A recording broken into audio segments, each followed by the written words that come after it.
Assalamualaikum warahmatullahi wabarakatuh. Jumpa lagi anak-anakku sekalian dalam materi pendidikan kewarganegaraan.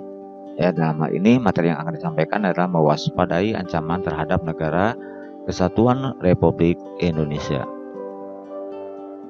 Adapun tujuan pembelajaran adalah bersyukur kepada Tuhan Yang Maha Esa atas nilai-nilai yang membentuk kesadaran akan ancaman terhadap negara dan strategi mengatasinya berdasarkan asas Bhinneka Tunggal Ika. Kemudian bersikap responsif dan proaktif atas ancaman terhadap negara dan strategi mengatasinya berdasarkan asas Bhinneka Tunggal Ika.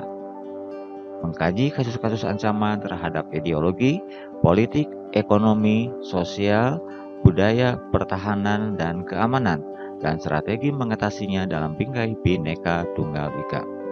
Yang terakhir, tujuan pembelajarannya adalah merancang dan melakukan penelitian sederhana tentang potensi ancaman terhadap ideologi, politik, ekonomi, sosial, budaya, pertahanan, dan keamanan, dan strategi mengatasinya dalam bingkai Bhinneka Tunggal Ika.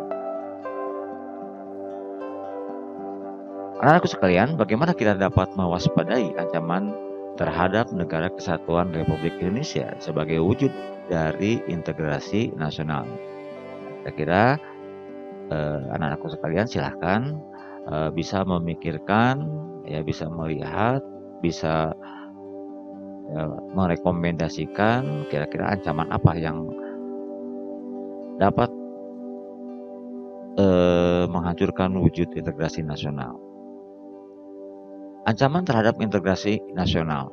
Apa itu ancaman? Ancaman adalah setiap upaya, pekerjaan, kegiatan, dan tindakan, baik dari dalam negeri maupun luar negeri, yang dinilai dan atau dibuktikan dapat membahayakan keselamatan bangsa, keamanan, kedaulatan, keutuhan wilayah negara Kesatuan Republik Indonesia, dan kepentingan nasional di berbagai aspek. 1. Ancaman di bidang ideologi.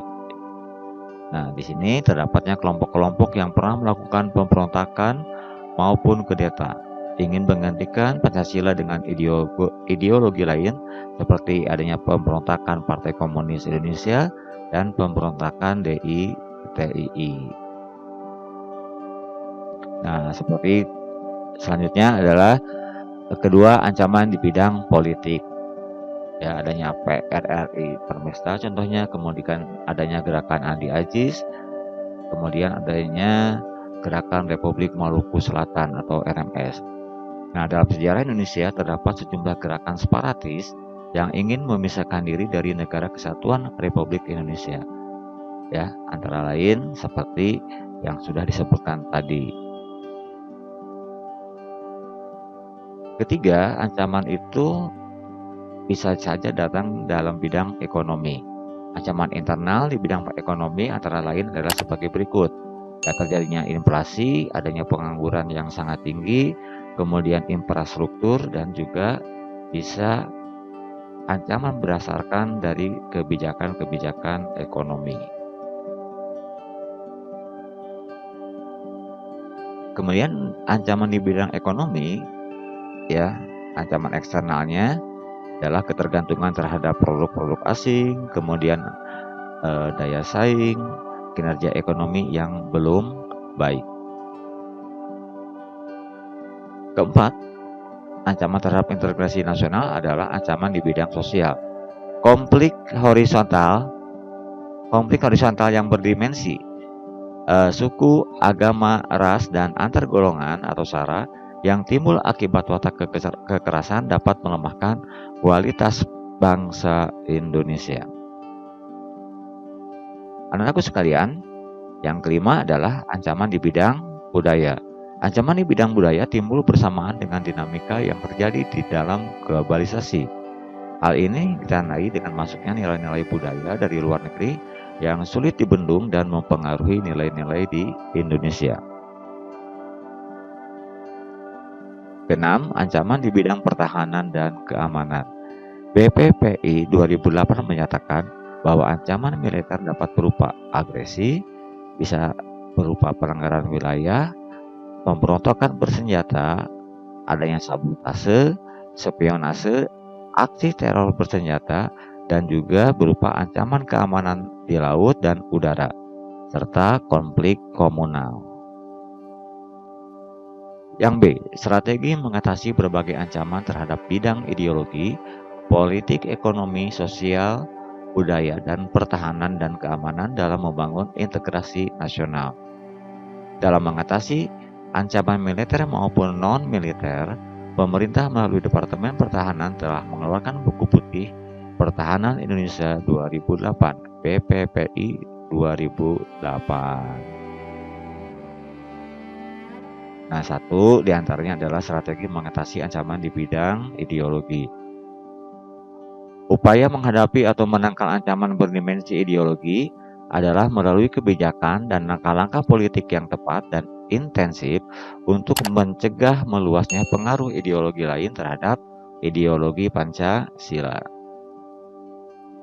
Kemudian yang kedua adalah strategi mengatasi ancaman di bidang politik. Langkah-langkah yang ditempuh dalam menghadapi ancaman berdimensi politik dilaksanakan melalui pendekatan. Apa itu pendekatannya? Yang pertama adalah pendekatan ke dalam dan pendekatan ke luar.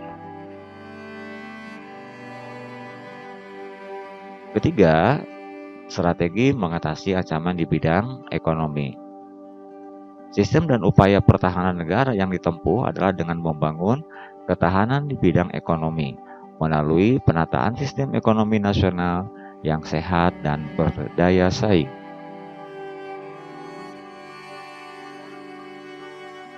Empat adalah strategi mengatasi ancaman di bidang sosial budaya. Anak-anakku, untuk mengatasi ancaman terhadap sosial budaya, pemerintah banyak menggalakkan program untuk meningkatkan rasa kecintaan terhadap budaya serta memberi batasan terhadap media yang memberi dampak buruk terhadap bangsa.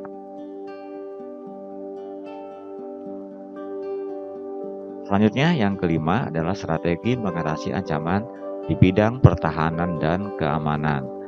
BPPI 2008 menyatakan bahwa fungsi pertahanan negara dalam menghadapi ancaman militer menempatkan Tentara Nasional Indonesia sebagai komponen utama. Komponen utama dalam mengatasi ancaman di bidang pertahanan dan keamanan. Kemudian materi selanjutnya adalah bagian C, ketahanan nasional. 1. Perspektif ketahanan nasional. 3 perspektif atau sudut pandang terhadap konsepsi ketahanan nasional, yaitu sebagai berikut. 1. Ketahanan nasional sebagai kondisi.